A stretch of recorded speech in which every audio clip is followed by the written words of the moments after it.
Breaking news, the Rams have traded for a cornerback, and we are breaking it all down next on Locked On Rams.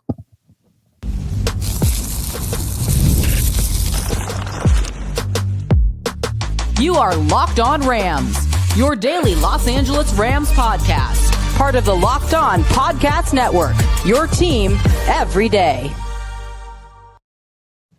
What is up, Ramley, and welcome to another episode of Locked On Rams, your daily podcast covering your Los Angeles Rams, free and available wherever your podcast. Locked On Rams, part of Locked On Podcast Network, your team every day. We're also available over on YouTube, and if you haven't yet, we're just a couple away from 20,000 subscribers. So join that party, hit the subscribe button, hit the notification bell, and if you want to support every single episode, hit the like button. Drop a comment down below. Podcast listeners, write us a review. My name is Doug McCain. You can follow me on X and Instagram at DMAC_LA. I've covered LA sports for over a decade, 24/7 sports, Bleacher Report, SI, Dodgers Nation. And as always, I'm joined by the Rams pre-half and post-game show host, the Rams flagship radio station, ESPN 710 LA's. It is 11th season covering your Los Angeles Rams, the People's Champ, Mr. Travis Rogers. You can follow him on X at Travis Rogers. And on today's episode, the Rams made a trade to address a major need. We're going to break all of that down.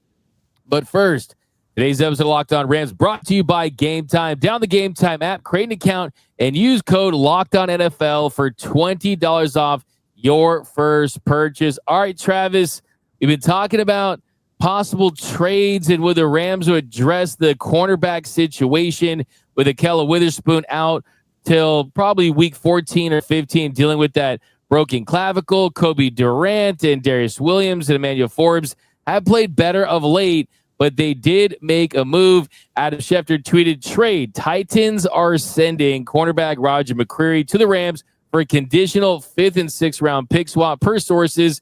Conditions. Titans get 5th round pick closer to the beginning of the round, which most likely will be the Titans' original 5th round pick.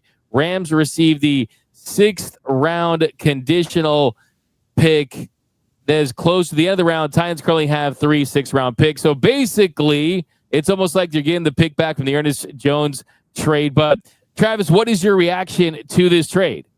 I think there's a couple of things that I pull out of this. Number one, I mean, I don't think you had to be a football expert to understand that this is the spot on the team where the Rams were the most vulnerable, right? When you look at their roster and you look at what they're really good at, they've got the quarterback, they've got the weapons offensively. Their offensive line feels like it's been good enough to make a run for what they're doing. Their pass rush says, speaks for itself, I should say, that where they needed some work was in the back half of the defense. And going out and getting McCreary, I think, makes them better. I don't know if it makes them great, but I do think it makes them better. That's number one. Number two, I think it speaks to kind of what, Doug, you and I have talked about for years now here, what our everydayers will certainly remember, which is when the Rams think they have a chance to go do something big, they don't wait around and hope that something happens. They go out and they try to make something happen. And this isn't Von Miller, and this isn't Matthew Stafford, and this isn't Jalen Ramsey. This player isn't, on that level. But what it is, hey, we're close. We have a vulnerability in the secondary. This allows us to get better with McCreary. And I think it lets us know that they believe that they're close to contending for a Super Bowl. Absolutely. I think with Roger McCreary, it is a move where, this is not of the caliber of the Jalen Ramseys or the Von Millers or some of these massive blockbuster moves we've seen the Rams make where they're not just addressing the need, they're trying to put themselves over the top. This is not what this is. This is someone who's going to improve your roster. A lot of Rams fans are happy about it. A lot of Titans fans are upset about it. That's usually a good thing.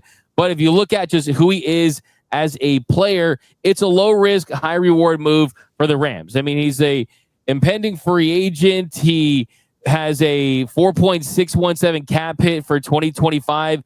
If he does perform well in his opportunity with the Rams, they could keep him around. But like the rest of the cornerbacks in this room, there's going to be a lot of decisions to make because none of these guys are really locked up long term. So he could be a more inexpensive option to bring back when you look at this group moving forward. But as far as, hey, it's about how can he help this team this year, right? That's more of the concern for me. And if you look at just his overall production level as a player, he's been someone who's had experience. He started 38 games with the Titans over the past 4 years. That role has gone down recently. Did have an interception in the Titans' Week 1 loss. He also had a sack in their Week 8 loss. Has 3 interceptions, 17 passes defended, 4 sacks, and 253 combined tackles in 55 career games. He's young, 25. He has some upside. If you look at, of course, we did say we weren't going to mention PFF grades for the history of the show because he had Geno Smith higher than Patrick Mahomes for one of these, but they do have him ranked as the 36th out of 112 cornerbacks this year. So, yeah, I mean, this is someone who's, we'll see if he's the big game changer, but I don't think that's the case. I think they like the upside. I think so too. I think what you said is right. I don't think that there's a ton of risk here. The capital going out, the draft pieces are not something that's going to make or break your draft. The Rams have shown that they can find players in the 5th and 6th round, so there'll still be some opportunities to do that thing there. But I think what you said, especially Doug, is mostly true, which is this is about today. This is about what's going to happen this season. Now, did they go out there and find somebody that can match up with a number 1 wide receiver like an A.J. Brown or somebody like that? No, but I think they're better today than they were yesterday, which I think is the goal for this team at this point. You still got another week or so before the trade deadline, so maybe this is the beginning of some moves. But, yeah, I agree with you. I think this is something that the Rams decided that will help them in 2025. I don't know if this was a deal that was done with anything beyond that in mind, and quite frankly, I'm okay with that. I think that trying to plan for what's coming up in the NFL years from now, other than at the quarterback position, is a bit of a fool's errand. I think that everything changes so much so quickly that as long as the quarterback and the head coach are mostly right, you can kind of figure the rest of the pieces out on the fly. And I think that's what they're doing right now. I think that this is a really positive sign that they believe they got a chance to go in there and do some damage, and they're trying to get better at the thing they were worst at. Yeah, I think that's definitely a really good point for sure, is that it already just signals what we already knew, but it makes it official that they want to win in 2025 and they want to improve their roster any way they can, even if it is something that could be marginal at the end of the day. I mean, He was a 2nd-round pick in 2022. He's someone that it's basically the Titans pick up a 5th for a 6th, so you're not giving up a ton of draft capital or anything like that. Over the weekend, just because it was the bye weekend, I mean, kind of had some fun dropping out big names. Could they go out there and Rams fans wanting Sauce Gardner? Truth is, the Jets, they just signed him to a new deal back in July. That's a minimum 1st-round pick, possibly 2 1st-round picks. You had a guy that's the highest paid cornerback in the league. So, yeah, I mean, this is not a situation, they wanted Cadillac, they got a Vega or something like that. They wanted to improve this roster. And the way that Rams feature cornerbacks, they don't ask their cornerbacks to be these game-changing positions players for this team, right? That's just kind of not what they do. And they play to their strengths, which is you're getting pressure up front. Nate Landman's broken out to be a star. Quentin Lake's having a Pro Bowl level year. Cam Kinchins. I mean, you got really good players on this team. You just want the cornerbacks not to lose the game for you, not necessarily have to win the game for you.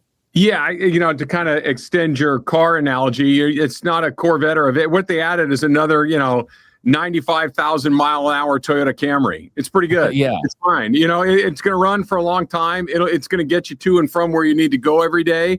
It's not going to win you any races. It's not going to meet you any women, but it's one of these things that, we got another guy that's a pretty good player. You can put him in the stable and you can put him out there. And once he gets up to speed and what they're trying to do schematically, I think that he'll be another good player. This isn't a shutdown guy. This isn't, somebody that's a lot better than what they had. I think it's another guy like what they had. And, when you got more choices to use, I think that's always a good thing. And I like it. I like it because of the player who it is. And I like the fact that it didn't really cost them all that much to go out there and do it. And most importantly, I like it because it kind of signals to Rams fans and to people like us, Doug, that we're on the right track as far as them believing that they've got a really good chance to make some noise this year. Yeah, absolutely. Also, I used to be a tour guide at the Peterson Automotive Museum on Fairfax, and the manager had a Vegas. So that's kind of like a hidden shot at him. So, I mean, I would have not have known that car in a million years if it weren't for that gig. So, that's kind of where that came from. But next segment, though, Travis, we'll kind of talk about should they go bigger? Because there are some names out there they could pursue. How active will the Rams be? We'll continue to break down this trade and what it means for this defense, and that's coming up next on Locked On Rams.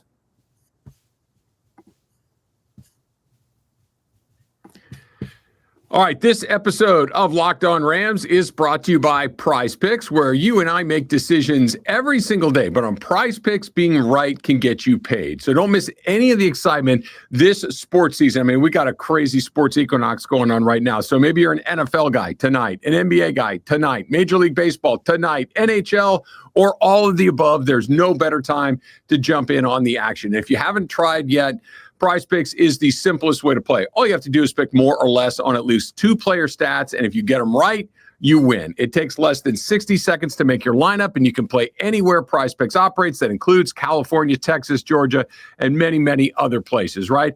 I like picking my favorite guys, right? I love riding Luka all of a sudden. That's incredibly fun. Maybe you want to ride Matthew Stafford. Maybe you want to ride Steph Curry to see how all of these predictions play out, right? The new Stacks feature allows you to pick more or less on all of these guys in one category, right? You can pick points, threes, assists, all in the same lineup. Only on Prize Picks. So download the Prize Picks app today. Use the code LOCKEDONNFL to get $50 in lineups after you play your first $5 lineup. That's code LOCKEDONNFL for $50 in lineups after your first $5 lineup. Prize Picks. It is good to be right. Also, let's be real, right? Making excuses doesn't really solve anything. You've heard them before. It's stress, it's tired, it happens to everybody at sometimes. But when it comes to performance, sometimes your body just needs a little extra support.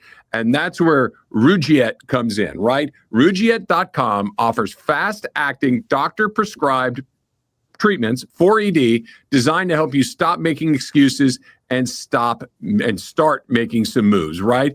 Rugiet makes it easy to get started. You just connect with a board-certified doctor, 100% online, no awkward waiting rooms, no in-person appointments, and if prescribed, your treatment is going to ship discreetly straight to your door. Visit Rugiet, RUGIET.com/LockedOnNFL to get 15% off your first order. That's RUGIET.com/LockedOnNFL, and don't forget to use the code LockedOnNFL so they know that we sent you along. Rugiet, stop making excuses and start making moves. And we are off and running here on Locked On Rams. Thank you for making Locked On Rams your first listen every single weekday. Free and available wherever you get your podcast. Locked On Rams, part of Locked On Podcast Network, your team every day. Also, a big shout out to those everyday listeners out there watching and listening to every single episode of Locked On Rams. Cannot thank you enough. Lots of new viewers, lots of new listeners lately. And if you're new to the show, join that Everyday Listeners Club. That's where you watch or listen to every single episode we drop, and you'll miss a thing about your Los Angeles Rams. All right, Travis. So Sean McVay, he did say that the Rams needed some depth in the DB room on the whole, and the new cornerback Roger McCreary does address that. And he did mention letting Quentin Lake wear a bunch of different hats and kind of how this could impact him. And he actually did respond to McCreary today, said, quote, he can play inside or outside. I like him for his versatility. So we know that's something that the Rams look at. I mean, there was some criticism of McCreary saying he's short arms and this and that, but is a physical tackler, is definitely good. It's against, like we saw about A.J. Brown, how he kind of had his way with his Rams cornerbacks and Darius Williams early in the year. So it feels like he kind of looking under the hood just initially, he does feel like a Rams type of player with the versatility to play inside and outside. And we know if you want to contribute for this team, the more things you do, the better chance you have to contribute. I know that we're going to, you and I do this a lot. We both talk about the Dodgers. We both love to talk about the Dodgers, and we both look for comparisons to the Dodgers. And that's a good thing because the Dodgers are pretty darn good, and they seem to have figured out how things work pretty well. The Rams have a very similar kind of point of view when it comes to finding players. Can you help me in more ways than one? Can you play more than one position? Can you bat in a bunch of different spots in the order? And the answer for guys like McCreary is, yeah, they can do more than one thing. Like you mentioned, Quentin Lake, he's a valuable player because he can do more than one thing for this team. You can kind of move these guys all over the place. So, yeah, I think that's probably why a player like McCreary was on their radar, is somebody that can play inside, can play outside, can do multiple things for you as opposed to just doing one thing. Even if that one thing is something that you're pretty darn good at, if I can do a lot of things reasonably well, I'm a much more valuable player. And the Rams clearly covet players like that. Yeah, and it'll be interesting to see what they do with him, because there's just news right now that Darius Williams will be out for the Saints game. So, I mean, if he is out, then we know with McCreary, he's someone who's played mostly in the slot. and it'll be interesting to see what they do from that standpoint. Thankfully, the Saints are definitely back to being the Aints, one of the worst teams in the NFL. And I think for the Rams in this case scenario, this is almost feels more of, this is more like an emergency move at this point, and they don't feel great about their depth behind the guys that they had as getting active snaps. So, yeah, I mean, this is going to be interesting to see how this plays out. It really is. I think the Rams didn't have too many options to go really big at this position. I don't think that they wanted to use one of those first-round picks for a cornerback, especially the guys that were available. So I don't really feel bad about that. But it'll be interesting to see if they do take some calls on some of the other guys that could be available. I mean, we saw BTJ, Brian Thomas Jr., the Jaguars, taking calls for him and the connections that the Rams have with the Jaguars personnel, and that could be a thing. I mean, I think my hope for this trade deadline is it's not necessarily about filling needs. It's just about being opportunistic for game-changing players. And that's the only reason why you would want to part ways with one of those top picks. Yeah, I think if you're going to go spend capital like that, you're going to need to get something back, like we talked about earlier in the show, right? If you're getting Jalen Ramsey back, that costs a lot of money, right? Or that costs a lot of picks, multiple first rounders. If you're going to go get Von Miller, even on a short-term deal like the Rams did, you got to give up a second-round pick to go do that. That's a high cost. These sorts of players that we're talking about right now aren't those guys. Now, I wouldn't totally rule it out if something shook loose between now and a week from now when the trade deadline comes along.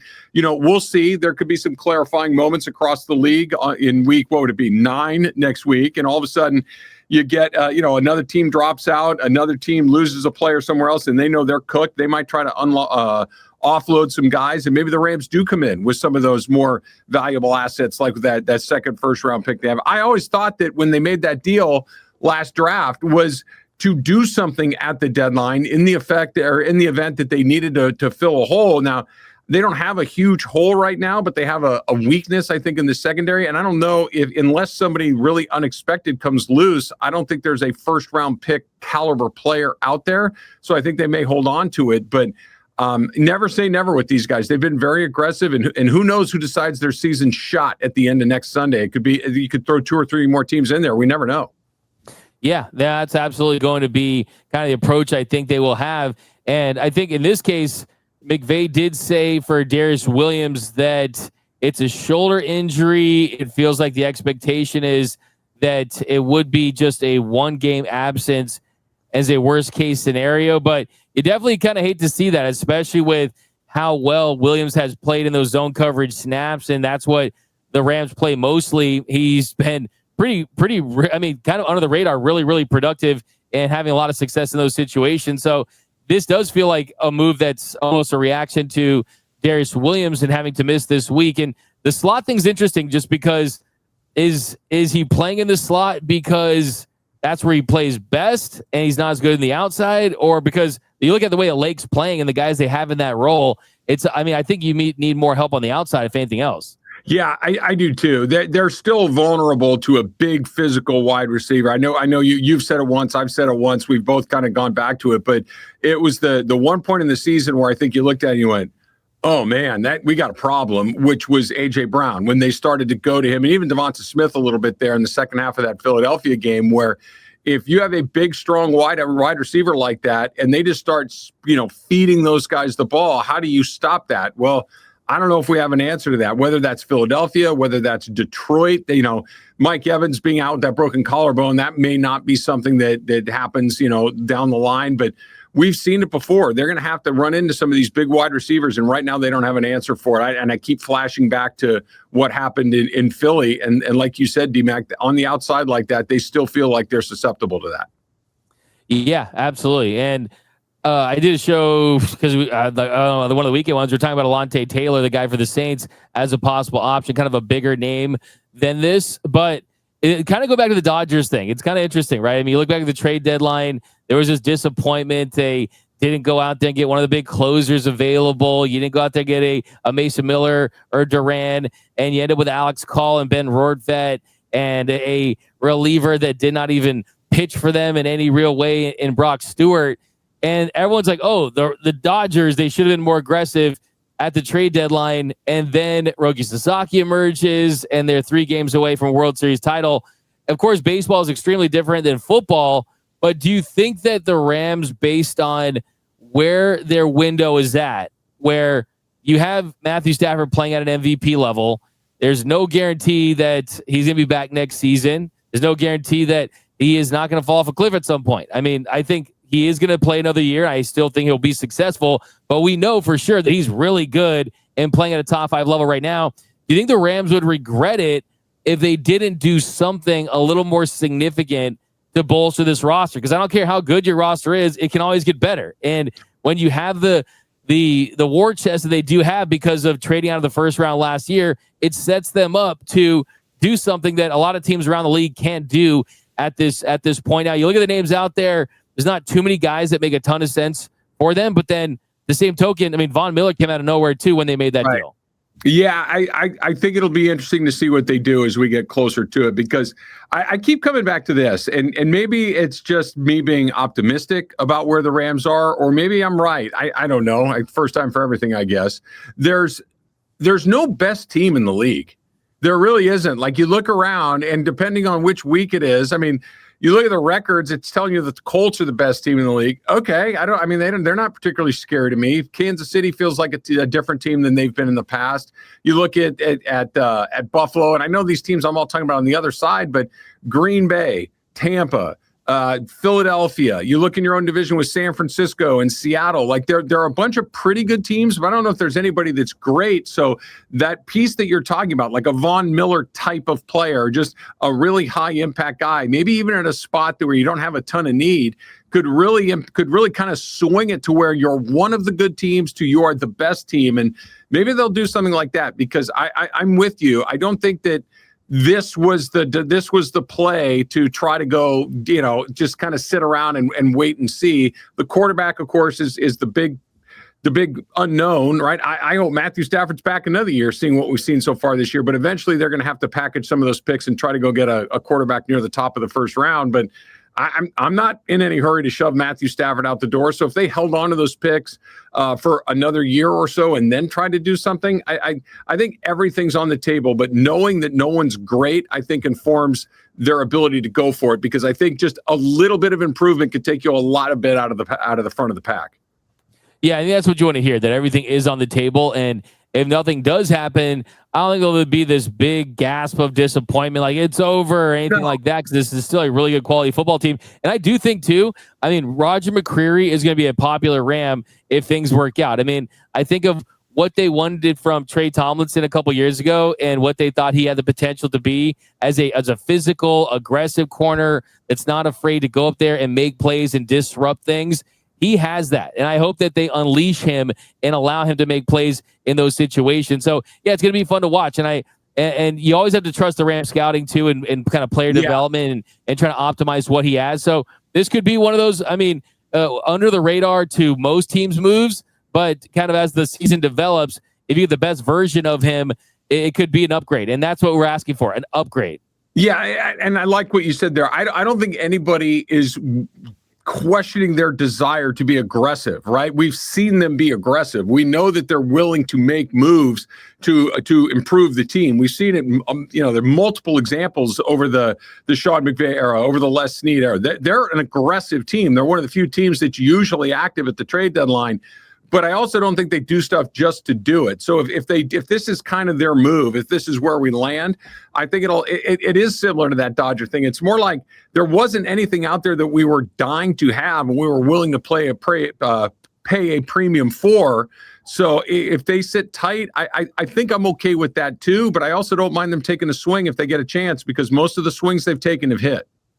And they got him for nothing. I mean, what they got was a solid cornerback that can play his position for some ketchup packets and a half-eaten bag of Funyuns. Like, they got him for zilch, so that's definitely big time. By the way, I've got the Halloween costume for you and your wife Susan. I think 6'7". Let's go. I'm in. Come on.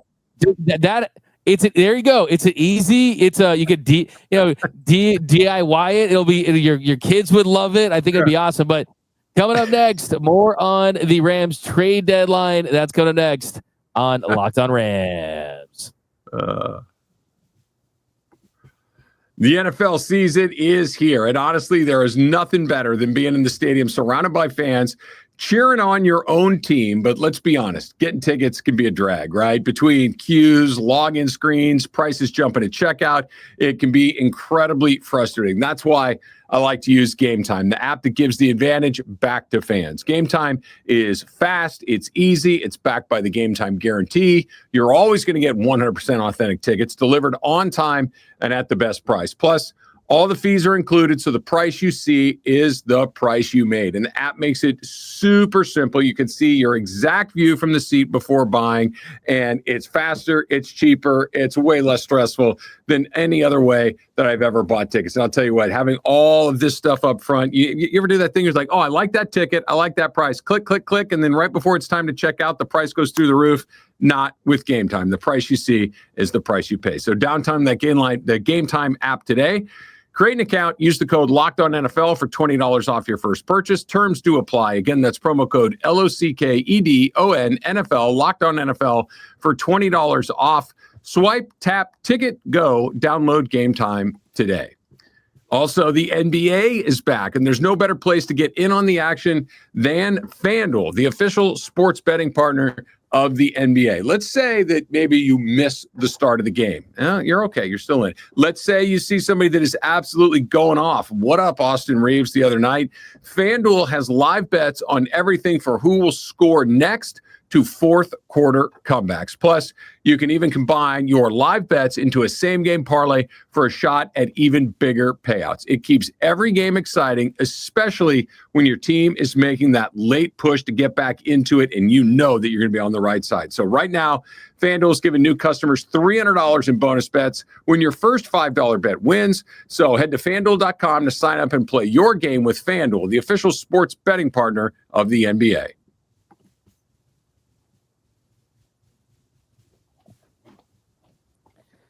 And welcome back to Locked On Rams. Thank you for making Locked On Rams your first listen every single weekday. Free and available wherever your podcast. Locked On Rams, part of Locked On Podcast Network, your team every day. All right, Travis, here in this last segment, we're going to do a quick grade of this trade. And I know it doesn't seem like I'm that enthusiastic about this deal because I like blockbusters, right? I mean, give me like blockbuster movies over like an indie flick, right? I'll still watch the indie flick and I'll appreciate it, but like I get really excited to see like blockbusters, right? But still, I give this an A trade because of what they gave up to get him, which was essentially nothing. And then also the fact that there is no doubt about it, this is inarguably an upgrade. I mean, just everywhere you look. I mean, even if the Rams really don't think he's this big future cornerstone of the franchise type cornerback, I mean, you just compare him to Emmanuel Forbes. Emmanuel Forbes allowed a pass rate of 151.9. I mean, you could make the case that Forbes has been the worst cover corner in the National Football League this year. Played a little better of late, but just even that, and then you add the injury of Darius Williams, you add the fact you're going to get Kella Witherspoon back for this stretch run. I think this is more than just a Band-Aid. This is someone that I think that with the Rams, he's going to be a better player, so I'm ignoring some of his overall numbers this year. I give this trade an A. Yeah, I think that's a good point. The idea of kind of that Rams boost, getting in and winning organization, getting around a coaching staff that is, effective and competent and able to get the best out of their guys, putting guys in positions to succeed. I think that's all good. And when you're taking a player out of an environment like Tennessee, that's always, there's probably a bounce no matter what, just getting out of something that's been as bad as Tennessee has been for a period of time. I don't think I'd give it quite an A. I'd give it like maybe a B minus, just because unless he really pops, unless he really kind of finds another level for himself, I think this is more of the same. It's more of it, right? It's like one of those things that, okay, you got some mediocre restaurant, but it's not inexpensive, and they give you a lot of portions. Like, yeah, I'll take more. Why not? It's okay. It's not going to kill me. I think that's kind of what it is. And if it turns out that he's better than that, it's certainly room to upgrade. But I don't think you and I are going to be sitting here in week 14 or 15 saying the McCreary deal is the thing that kicked them over the top. It might be the thing that, kind of keeps them in it and gives them a little injury insurance, and maybe allows you to, whether it's a Williams injury or whether Kella Witherspoon is coming back or whether Emmanuel Forbes never gets on track or whatever it may be, it gives you more options. But I think that's the ceiling of it for me, is just some optionality. Exactly. I love the restaurant bit, and just to kind of bring it back to the Dodgers, speaking of the 6'7" thing, thrifting is really popular for kids these days. I don't know about you. I like when my clothes come with like tags on them. You know what I mean? It smells like it's like brand new. It smells like chemicals. Yeah, I like that. I'm into that. You know what I mean? But yes. I did go into a thrift store with my wife. She wanted to like see what this phenomenon was about.